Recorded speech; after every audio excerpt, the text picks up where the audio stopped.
Aujourd'hui, nous recevons Quentin Reynaud. Bonjour Quentin. Bonjour. Qui vient nous parler du film 5e set qui sera diffusé ce week-end aux Égaluantes Parties.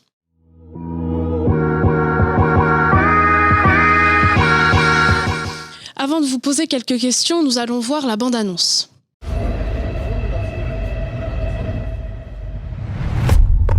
Alors Thomas, qu'est-ce que tu voudrais faire quand tu seras plus grand? J'ai envie de gagner Roland Garros, c'est tout ce que je veux. Je t'ai laissé tomber après ta demi-finale. Parce que je supportais plus de devoir perdre.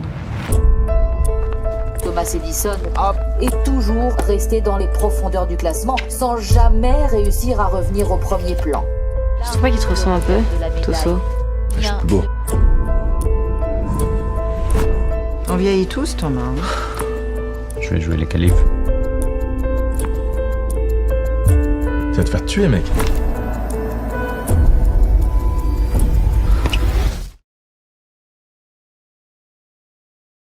Comme on a pu le voir dans la bande-annonce et dans le titre 5e set, ce film parle de tennis. Pourquoi avoir choisi ce sport pour ce film ?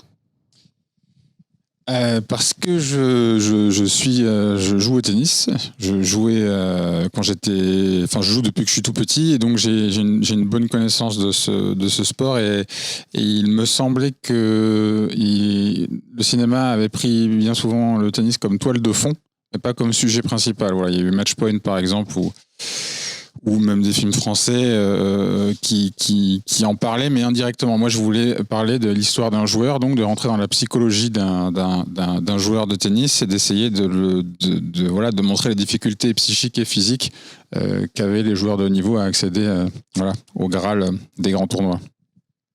Alors, dans son premier rôle, nous avons Alex Lutz. Pour votre premier long métrage, il était présent aussi. Est-ce que c'était une évidence de le remettre en premier rôle dans ce film-là ?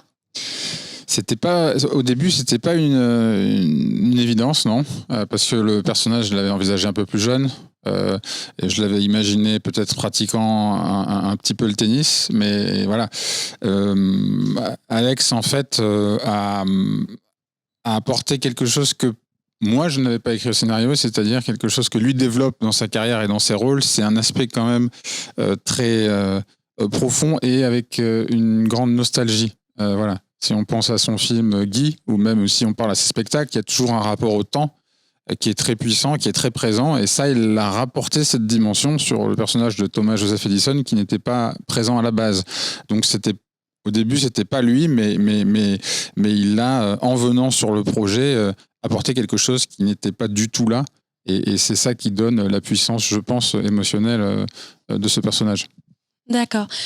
Comment avez-vous fait pour filmer les scènes de match ? Parce que Alex Lutz, même avec un entraînement intensif, n'est pas tennisman professionnel. Il est pas, non, il est pas du tout. Il sait pas du tout jouer au tennis, même. Ouais. Alors c'est du cinéma déjà, hein. Donc voilà, le cinéma on essaie de se débrouiller pour que ça fasse vrai. Donc il y avait plusieurs aspects. Moi, je connais très bien le tennis, donc je sais tout ce qui est de la posture. Voilà, donc lui, il a travaillé pendant 4 mois pour être crédible dans la manière juste de se tenir en tant que tennisman, pour le tenir des épaules, pour la manière de tenir des balles, la manière de faire un grip, de s'essuyer le visage, de parler même à l'arbitre de chaise. Il a travaillé juste pour être crédible dans ces zones-là. Et après, une fois qu'on rentrait dans les séquences de points, de jeu, réellement, il y avait une doublure, Frédéric Petitjean, qui donc ressemblait beaucoup à Alex et qui prenait le relais. Et sur cette jonction entre les moments de jeu et de tennis, il y avait parfois un petit peu d'effets spéciaux, un petit peu de remplacement de visage et un petit peu de trucage, voilà, un peu de bidouille, quoi. C'est la magie du cinéma. D'accord. Le film devait initialement sortir fin 2020, mais avec la crise sanitaire, ça a été retardé au 16 juin. Cela qui est une bonne coïncidence vu que le tournoi de Roland Garros a terminé le 13 juin. Pendant cette édition 2021, on a eu de belles affiches et la finale simple homme qui s'est jouée en 5-7 avec 2 tennisman de haut niveau représentant 2 générations de joueurs où justement le 5e set a été décisif. Comme dans le film, on insiste au même scénario avec Thomas Edison et Damien Tosso qui est pareil sur un 5e set décisif. Alors du coup, 5e set film ou réalité ? Le 5e set, c'est la métaphore, effectivement, de quelque chose qui se passe de manière générale dans le sport et qui est plus particulier dans le tennis. Effectivement, c'est le 5e set dans le tennis, c'est la partie où en fait le physique n'intervient quasiment plus parce que les joueurs sont exsangues et donc n'ont plus vraiment de réserve, et c'est là où le mental prend toute sa force. Voilà. Et c'est pour ça que je dis que c'est une métaphore très forte de la vie, c'est que la plupart du temps, tout se décide effectivement avec la force et la volonté de continuer ou de s'arrêter. Donc le 5e set est l'illustration physique de ça. Voilà. Et on voit que bien souvent, sur les matchs en 5-7, ce sont les joueurs les plus en expérience qui gagnent et pas les jeunes, justement.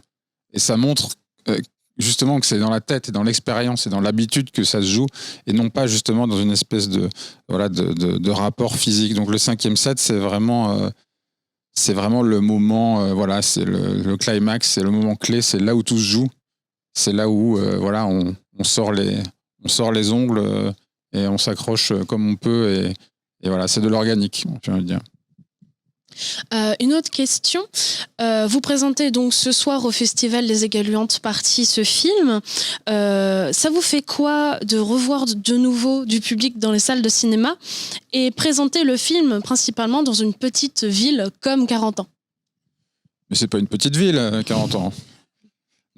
Non, mais non, je suis très content de présenter le film, oui, dans les salles. Non, mais voilà, c'était une période un peu longue, et on en sort petit à petit avec prudence, mais je pense quand même détermination. Non, ça fait plaisir de revoir les gens. Voilà, je pense que l'expérience du cinéma, l'expérience collective de la salle est quelque chose qui a beaucoup manqué, et jusqu'à présent le public revient. Donc voilà, c'est important pour nous, réalisateurs et acteurs, de pouvoir aussi accompagner les films et d'inviter, dans des événements comme cela, les gens à revenir. Voilà, si on peut aider juste en venant à différents endroits, on le fait avec plaisir. Merci. Le cinéma vient de réouvrir en 19 mai. Les films se bousculent à l'écran. Quel film avez-vous envie de voir au cinéma ? Hormis 5e set, on le suppose. Oui. Non, il y a beaucoup de films. Alors, je suis allé voir pas mal de films récents. Alors, sur ceux qui sont sortis, là, je sais pas, il y en a beaucoup à voir là. Alors là, justement, là, plutôt l'embarras du choix là. Je sais pas, non, la sélection, oui, il y a les deux Alfred, ça a l'air très bien. Je les ai pas vus pour le coup, donc les deux Alfred, ça a l'air très bien. Même La Nuée, un peu un renouvellement du cinéma de genre, ça a l'air vraiment très bien. La semaine prochaine, je crois qu'il y a Ibrahim qui va sortir, ça a l'air très bien. Et récemment, c'est le Petite Maman de Céline Sciamma qui m'a beaucoup plu, que je suis allé voir. D'accord. Donc non, l'avantage de ça, c'est que ça va être difficile de faire beaucoup d'entrées pour les films, mais pour le spectateur, c'est carrément open bar jusqu'à fin 2021 et 2022. Alors une sélection de films phénoménale, donc il faut y aller, faut en profiter, parce que ce sera pas tout le temps comme ça, mais là il y a vraiment de la qualité toutes les semaines, donc c'est une chance aussi.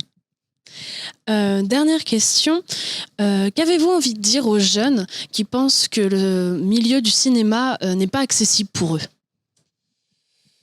Je leur dirais que je ne viens pas du cinéma, par exemple, pas du tout, que je n'ai rien à voir avec le cinéma. Mais je sais encore comment dire, je considère pas que je sois arrivé. Je continue d'essayer de m'améliorer, j'essaie de progresser, mais non, comme je l'ai dit, c'est une histoire, je pense, de stricte volonté et d'enthousiasme. Voilà. En tout cas, c'est un métier de passion. Voilà, c'est sûr qu'il faut y aller avec une passion et comment dire. Qu'il faut y aller. Voilà, c'est tout. Faut y aller. Mais si on n'abandonne pas et qu'on continue et qu'on fait son petit chemin, on y arrivera forcément. Forcément.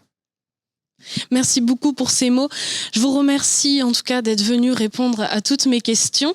Je vous remercie d'avoir pris du temps, et je vous souhaite surtout une bonne projection pour ce soir. Merci. C'était Guylaine pour le 16-26 Média.